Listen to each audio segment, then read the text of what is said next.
Good morning, everyone. It's holiday, so holiday is a favorite day. Bakit? Kasi it's double pay. Good morning, kumusta po?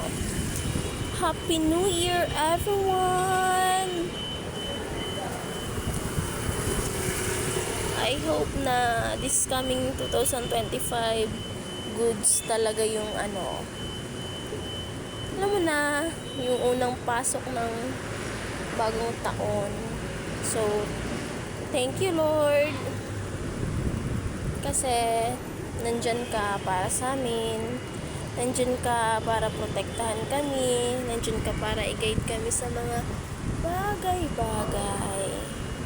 Marami pong salamat. God bless us all.